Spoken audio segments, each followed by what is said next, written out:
Hey, everybody. I'm super excited to be here.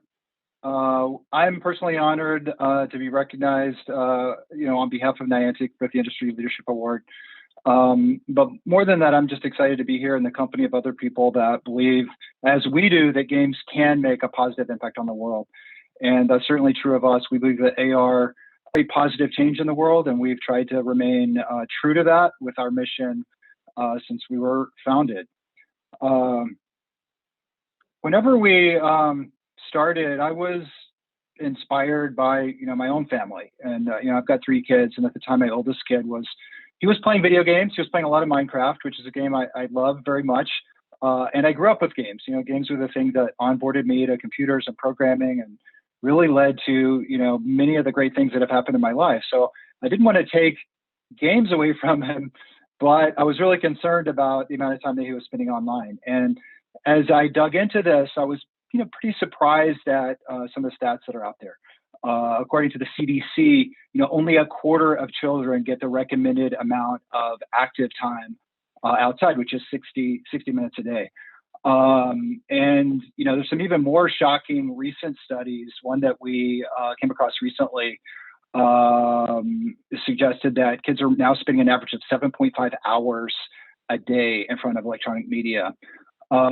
So look, we know that outdoor physical activity is good. It's good for your physical health, but it's also good for mental health. There's a study that came out of Denmark recently that described that the finding that children who spent time outdoors were significantly less likely to develop a variety of psychiatric disorders later in life. So getting outdoors and being active, it's a good thing. And we really embrace that as our mission in terms of what we could do with technology. And at the end of the day, from our point of view, a lot of good can be accomplished with something as simple as just taking a walk. So our mission has really, been simplified down to this. We just want to inspire people to get outside and explore the world and to do it together with other people. And through that, we believe that we can make a positive impact. Just one small bit of positive impact spread across hundreds of millions of people, we think can make a big difference in the world. So as we were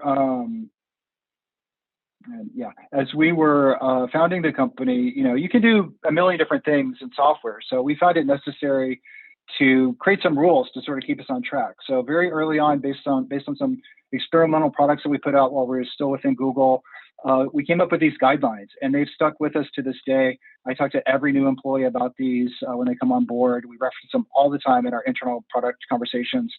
And the rules are that we want to build products that encourage people to explore the world. And our philosophy is, it doesn't have to mean the Eiffel Tower or the Golden Gate Bridge. We think every community, every neighborhood has adventures and stories that are just waiting to be discovered. And we work with our players to map those interesting places all around the world.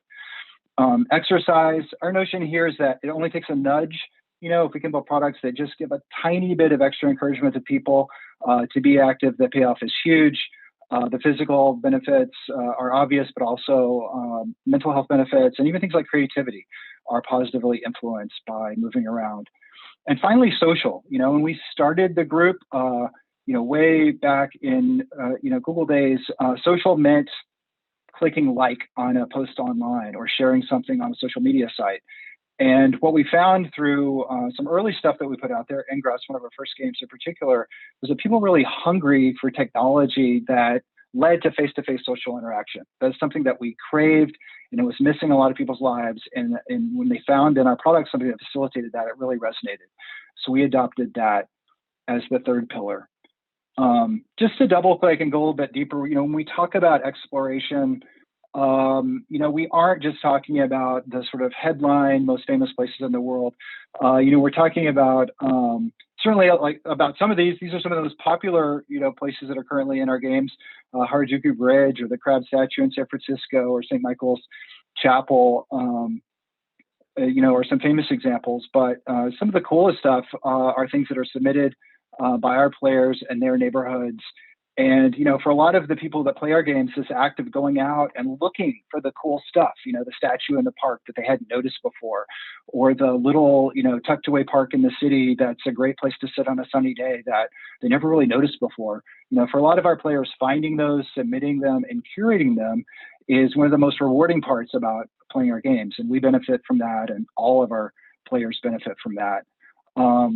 But, it is one of our, the way I put it when we sort of first started out was that our goal is to help people just see the world with fresh eyes, to really see and appreciate those things in the local community that maybe they've overlooked, on the belief that can really help people build deeper ties to their community, which leads to all kinds of good things in terms of civic engagement. On social, when we talk about social, we're really talking about this experience of bringing people together, gathering people together, just like people might gather around a campfire. It's something that we as human beings are just programmed to get joy from, to really feel good about. When we have face-to-face social interactions with other people, that releases the same kind of endorphins that get released when you do physical exercise. So, everybody sort of talks about runner's high, but there's actually a research that supports this idea of social high. So whenever you are actually hanging out with your friends, you actually feel better afterwards. And so we saw with Ingress that, kind of accidentally, because of the way the game was structured, it encouraged people to get together in groups. And so it was motivating this kind of social that felt more like, a softball league, or, kind of a physical sport that you might get together with friends to play. Like, people were gathering to play the game. They're going out and walking around and playing, and then hanging out afterwards, and having drinks or having food, and just enjoying each other's company. So that is, one of our core missions is really just to facilitate that time that people spend together. Our kind of philosophy is that only a small percentage of our games actually takes place in the pixels on the screen, and a lot of it is about the interactions that people have, outside of that with other people and with the physical world. So we really try to build that into our products, and really make everything that we do in support of that mission. This is core to what we do. It's not something we do on the side. It's not that we want to sort of have a social impact program that sort of sits off to the side of the main efforts of the company. We want all of our products to embody that. So we, started with Ingress and followed with Pokemon Go, which is about to hit just hit its 5th year anniversary. Harry Potter Wizards Unite, and then we have a host of games that we're developing that really are an effort to expand that genre, that idea of turning the world into a game board. We think there are many, many kinds of games that you can build, many different genres that they can live in. We have a game that's in soft launch right now based on Settlers of Catan. It's more of a strategic bent to it. We're working on another game with Nintendo based on the Pikmin IP that's really leans heavily into exercise. It's a heavily gamified kind of exercise experience. It's a beautiful product. I'm super excited about it. And we have a game like Heavy Metal, which is to Transformers, giant robots in AR in your neighborhood, is really targeted more at a core audience. All that sits on top of our Lightship platform. So, as excited as I am about our ideas and the games that we're building and experiences that we're building, I'm even more excited about the platform and what other people can do with it, because I do think the genre is very, very large, and we don't have a monopoly on good ideas. We're really eager to see what other people are able to create. We are a company of metrics, so we do try to measure everything that we do. And one of the important things I think we've done is to, in addition to tracking engagement and retention and revenue and those core metrics that we need to perform on to succeed as a business so that we can keep doing this kind of work, we also track the metrics that support those 3 key pillars that I have been talking about. So, friend connections made through our games is a big one, 600 million plus so far. People that have participated in one of our real world events, so actually physically coming together and attending one of our Niantic sponsored events, it's over 4.6 million. These would be things like Pokemon Go Fest. So that's one of the ways that we use these metrics to make sure that we're staying true to the values that I've been talking about. But we also measure our success through what our players tell us and through, kind of a more human scale interaction with the people that are out there using these products. And that's incredibly inspiring to us when we meet these people at our live events, or when we hear from them, when we get letters from them, or see their posts on social media. I'm really happy about the way that our games have been able to connect people across generations. So a lot of parent-child co-play or grandparent-child co-play.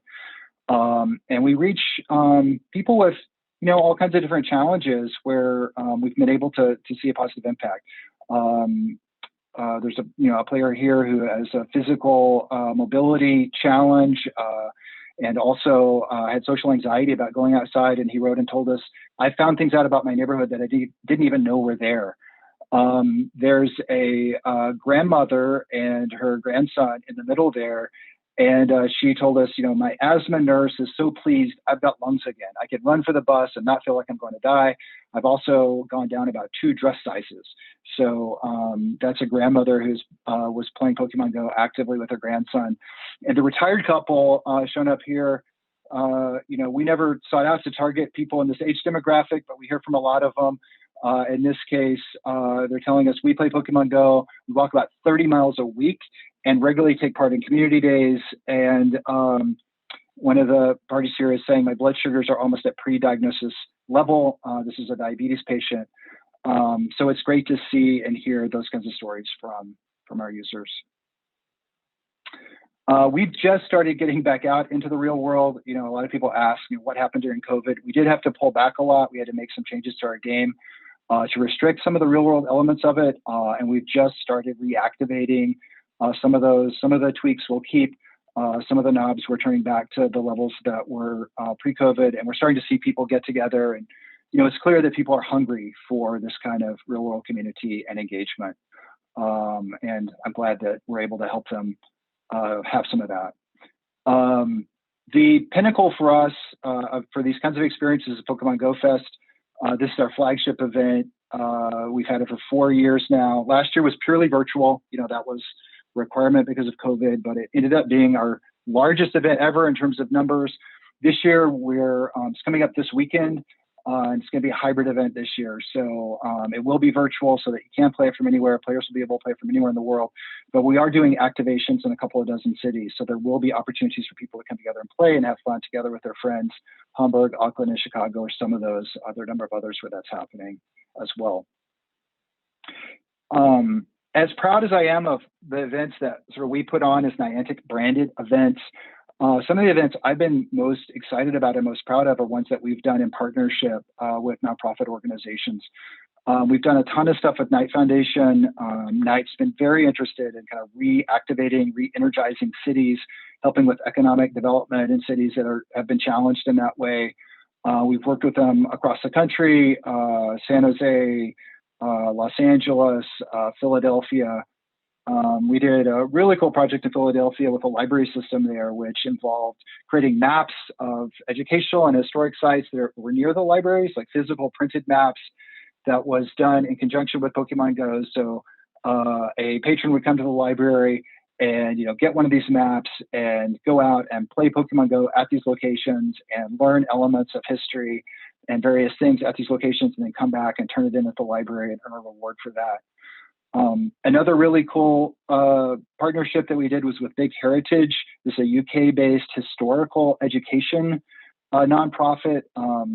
They do a big event in Chester in the UK every year, which is, if you really know your UK geography, you'll know that that was a Roman site. It's one of the oldest settled locations in the UK. And so the city is laden, it's full of Roman ruins and artifacts and places where things have happened throughout history. So they do a big event there, or before COVID did a big event there annually. And we sponsored it with them. We created Pokemon Go locations throughout the city that showcase some of the historical sites. It attracted more than 18,000 Pokemon Go players, and more than 90% of them, I think the final number was 94% of them, reported that at the end of the day that they had learned history through playing the game at the event. So a really neat way to combine playing and learning. We also have worked extensively with National Parks Foundations, with the National Park Foundation. We did a program with them called Open Outdoors for Kids, which seeks to send every fourth grader out to a national park, no matter their personal circumstances. We've done a ton of stuff with them. We helped them raise some money this year with our in-game advertising product, where we turned that over to the National Park Foundation. And we drove over 1 million players to their website. A large number of them made donations, and they told us that 92% of the people donating had not donated to the National Parks Foundation before. So it was really important for them that we were introducing really a new generation of people to this idea of supporting something like the National Park Foundation as a nonprofit. We've also been involved in this whole notion of accessibility and equity. Obviously we as a country and as a world have been deep in this dialogue and this process now for the past couple of years, in this intense level of activity. Last year, we pledged all of our receipts from the Pokemon Go Fest that I mentioned, our largest one ever, to efforts that would support the Black Lives Matter effort. And so we donated over $7 million directly to nonprofits that were focused at the local level on lifting up Black communities. And our social impact team worked very hard to identify really great places to put that money to work. And then separately from that, we felt like the most powerful thing that we could do would be to find and invest in and lift up Black developers to help bring a more diverse perspective to the content and the games that we create, with the idea that that can reach tens of millions, hundreds of millions of people and change minds and change attitudes and change lives in that way. So we started the Black Developers Initiative and funded that with an initial $6 million round. And we've already found some great teams. Wicked Saints is one that I've been excited about. They're building a game that's a beautifully rendered game, but it's one that emphasizes peace building and mental health awareness. It's a really enlightened project, but it also looks like it's going to be a really fun and interesting game. So all of that is, what we've been working on. Uh-oh, I lost. If you could help me advance to the next slide, my connection dropped. There we go.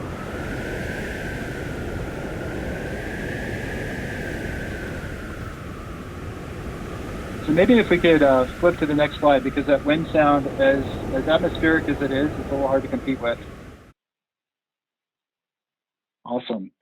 So I did want to just say a couple words about this idea of a metaverse. It's something that is the future from our point of view, and that is taking this notion of a planet scale platform and allowing people to transform the world to suit their vision. In our case, we have all kinds of ideas about fantastical worlds and interesting adventures that we want to overlay on the physical world.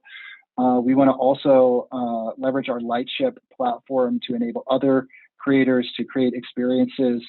There are some who would, argue that the metaverse is, kind of like a VR world, like Ready Player One, that you're going to sort of escape into while the real world sort of melts down in, some dystopian, future around you.